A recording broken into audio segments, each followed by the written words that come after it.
तू ही रे माझा मितवा प्रेक्षकांनो, मालिकेचा कसला जबरदस्त प्रोमो आता आउट झालेला आहे। मुळातच आतापर्यंत आपण पाहिले की ईश्वरीने बाबांना आणि अर्णवला आणि अंजलीला या तिघांना सुद्धा एकत्र आणण्याचा आपल्या परीने भरपूर प्रयत्न केलेला आहे।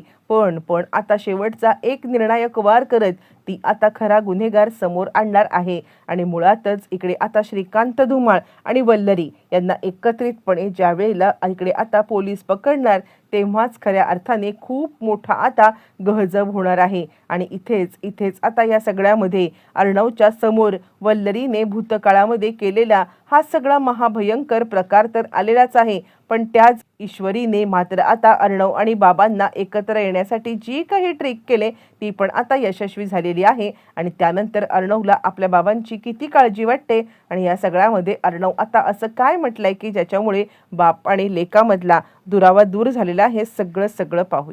इकडे आता अंजली सांगत आहे, हे बघा एक काम करा, काहीही झालं ना तरी सुद्धा तुम्ही या सगळ्यामध्ये आता म्हणजे लवकरात लवकर आता असं काहीतरी करा की ज्याच्यामुळे खरा गुन्हेगार आहे ना तो समोर आला पाहिजे। खरा गुन्हेगार समोर येताच आता आपल्याला तुम्हाला निर्दोष सिद्ध करता येईल। आणि यावरती ते म्हणतात कसं काय हे सगळं करणार, त्यावरती ईश्वरी म्हणते मुळातच अर्णव सरांच्या बाबतीत आता काल मी पाहिलं ना तर त्यांचं तुमच्यावरचं प्रेम आता मला खरंच दिसून आलेलं आहे।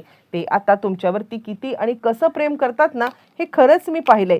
फक्त त्या प्रेमाला वाचा फोडली पाहिजे आणि ते काम आपण केलं पाहिजे। आणि त्यावरती रमाकांत म्हणायला लागतो कसं कसं सगळं होणार आहे मला नाही वाटत। यावरती ईश्वरी म्हणते हार मानू नका, ही ईश्वरी आहेत ना तिचे संडे टू मंडे 101 फंडे हे आता तुम्हाला माहीत नाही आहेत। तुम्ही आता फक्त मी जे सांगते ना तेवढंच करा। हां, आणि खरा गुन्हेगार पकडण्याच्या दृष्टीने पहिलं पाऊल टाकलेलं आहे। तुम्हाला माहिती आहे का तुमचे आता जे फोटो होते ते फोटो काढणारा पत्रकार म्हणजे आता इकडे फोटो काढून हे सगळं प्रचार करणारा पत्रकार म्हणजे दुसरा तिसरा कुणीही नाहीये, श्रीकांत धुमाळ आहे। तुम्हाला आठवते का श्रीकांत धुमाळ म्हणजे हे नाव याच्या आधी तुम्ही आता कधी ऐकलं असाल का, त्यांची काय तुमच्यासोबत दुश्मनी होती आणि त्यावरती मग आता आठवत आहे। आणि इकडे आणि तो सांगायला लागतोय श्रीकांत धुमाळ, मी हे नाव कुठेतरी ऐकलेलं मला वाटतंय खरं, पण खरं सांगू का तर आत्ता सध्या मला आठवत नाहीये। हां, माझा त्यांच्यासोबत डायरेक्ट कॉन्टॅक्ट नाही झालाय, पण मी आपल्याच घरच्या कोणाकडून तरी त्याचं नाव ऐकलंय, कुणाकडून मला काही आठवत नाहीये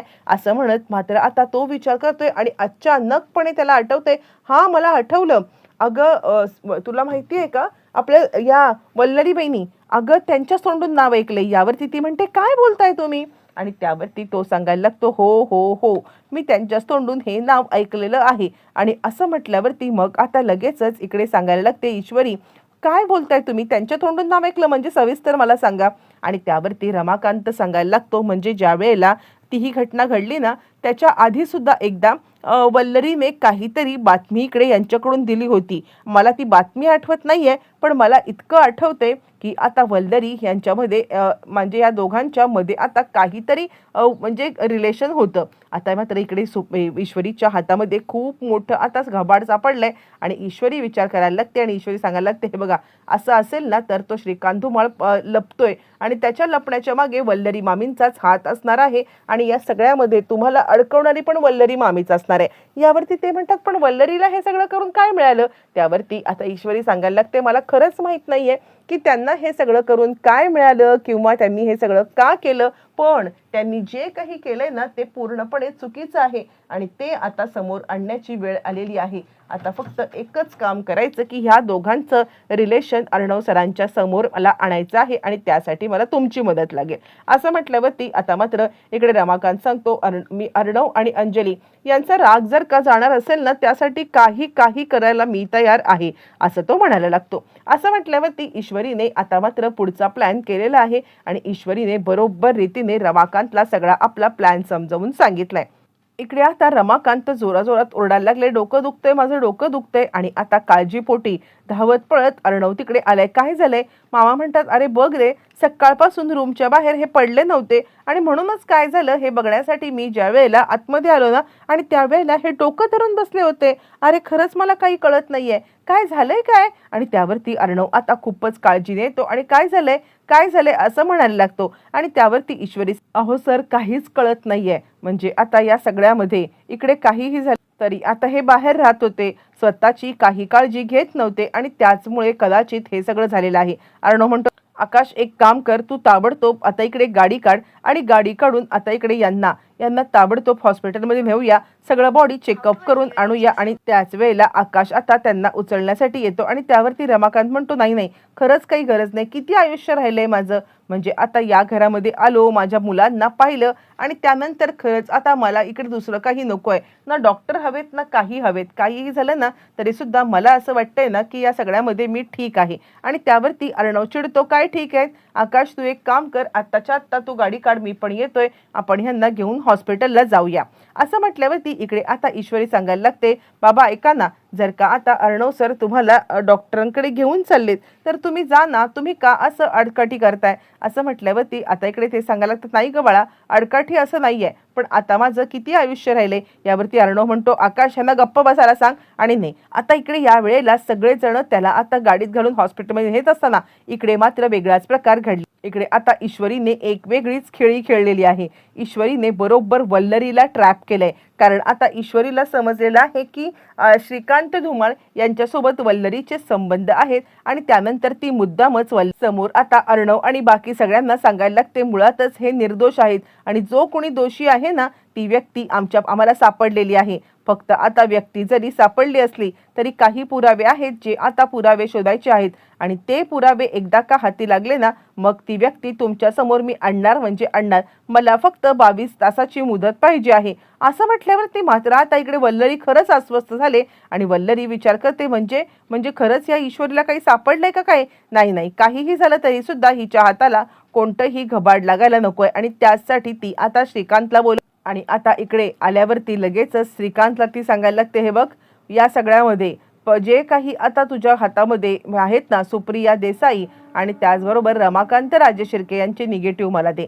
आणि यावरती श्रीकांत म्हणतो, निगेटिव्ह जर का तुला दिले ना तर तू मला कच्चं फाडून खाशील, मला माहिती आहे ना, मग आता तुला काही धाकच राहणार नाही. आणि यावरती ती म्हणते, तू दिले नाहीस ना तर मी काय करेन हे तुला माहित नाहीये. असं म्हणत ती आता बंदूक काढते आणि त्याला चांगलंच धमकवायला लागते. तुला आता एकदा सांगून समजत नाहीये का, जे काही मी सांगितलंय ते आत्ताच्या आत्ता झालंच पाहिजे, लवकरात लवकर मला आता या सगळ्यामध्ये ते निगेटिव्ह दे. असं म्हणत ती बंदूक काढते, त्याच्या डोक्यावरती ठेवते आणि तिला मात्र आता हे माहीत नाहीये की आपण जे काही करतोय ते सगळं आता इकडे गाडीमधून अर्णव पाहतोय. कारण प्रेक्षकांनो, ज्या वेळेला अर्णव आता बाबांना कारमधून घेऊन चाललाय तर आता त्याच रोडला मात्र आता इकडे हा सगळा प्रकार चाललाय. आणि त्यानंतर ती आता बंदूक काढून डोक्यावरती ठेवते आणि लवकरात लवकर मला जर का आता त्या गोष्टी ज्या मला हवेत त्या दे, नाहीतर तुझं काहीच खरं नाहीये, असं आता ती म्हणायला लागते. मग हे सगळं चालू असताना श्रीकांत घाबरलाय. स्वतःचा जीव वाचवण्यासाठी मात्र आता श्रीकांतने त्या सगळ्या निगेटिव्ह तिच्या हातात दिल्यात. हीच वेळ साधत आता मात्र ईश्वरी इकडे आता अर्णवला सांगायला लागते, मामींचं काय चाललंय, धावत पळत जाऊन आता तुम्ही बघा. इकडे तोपर्यंत वल्लरी खूपच खुश आहे. चला, या आता निगेटिव्ह तर माझ्या हातात लागलेले आहेत आणि याच्या पुढचा डाव आता मला खेळायचा आहे. हा डाव खेळताना कोणत्याही प्रकारे न घाबरता साम दाम दंडभेद हे ती सगळं करणार असते. पण त्यात मात्र कारमधून खाली उतरत अर्णव आता इकडे वल्लरी आणि श्रीकांतला पकडायला निघाले. कारण श्रीकांत धुमाळ हे नाव ऑलरेडी त्याला आता माहिती आहे.